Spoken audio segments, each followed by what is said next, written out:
काँग्रेसयुक्त भाजप कधी झाली हे त्यांनाच कळलं नाही. चंद्रकांत पाटलांच्या त्या विधानावर हर्षवर्धन सपकाळांचा टोला. भाजपचे नेते उच्च व तंत्र शिक्षण मंत्री चंद्रकांत पाटील हे पुणे दौऱ्यावर असताना पुणे जिल्हा भाजपाचे सरचिटणीस राहुल शेवाळे यांच्या अभिष्टचिंतन सोहळ्यानिमित्त आयोजित कार्यक्रमाप्रसंगी बोलताना म्हणाले, उद्या प्रदेश अध्यक्षांच्या उपस्थितीत सांगली येथे एक मोठा पक्षप्रवेश होणार आहे. त्यानंतर 2 ते 3 दिवसात आणखीन काही घटना घडणार आहेत आणि या सर्व घटना पाहिल्यानंतर लोक म्हणतात, तुम्ही काही विरोधी पक्ष ठेवणार आहात की नाही, पण करणार तरी काय? 4.5 वर्ष सरकार काही जाऊ शकत नाही. हे 235 वाले सरकार आहे, ज्यामुळे त्याला राजकारणात राहायचं आहे. त्याला माहिती आहे जे सरकार 4.5 वर्ष राहणार नाही, तर यांचा शर्ट पकडावा लागेल, नाहीतर आपली कामे होणार नाहीत, असं म्हणताच उपस्थितांमध्ये एकच आशा पिकला.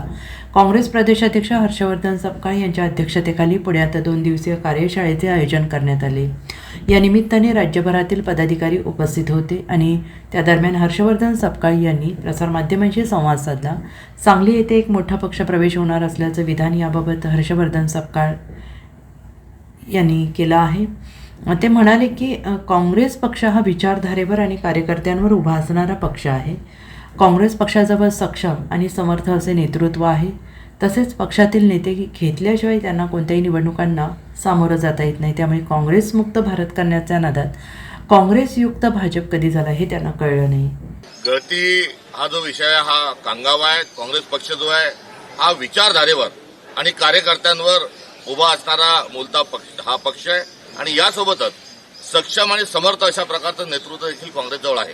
राहिला प्रश्न भाजप असं का करत आहे, तर भाजप जे आहे हे काँग्रेसचे कार्यकर्ते खाणाऱ्या ही चटकीन आहे आणि काँग्रेस पक्षातले नेते घेतल्याशिवाय यांना कुठल्याही निवडणुकींना सामोरं जाता येत नाही. त्यामुळे काँग्रेस मुक्त भारत करण्याच्या नादात आता काँग्रेसयुक्त भाजप ही कधी झाली हे त्यांनाही कळलं नाही. स्टेजच्या मागे त्यांनी मंचकाच्या मागे जर मुख्यमंत्र्यांनी वळून पाहिलं तर काँग्रेसचे लोक हे अर्ध्यापेक्षा अधिक मंत्रिमंडळात त्यांना त्या ठिकाणी दिसून येतील. तर 1 कोटी कार्यकर्ते आहेत, मग तुम्हाला अधिकचे लोक का पाहिजे?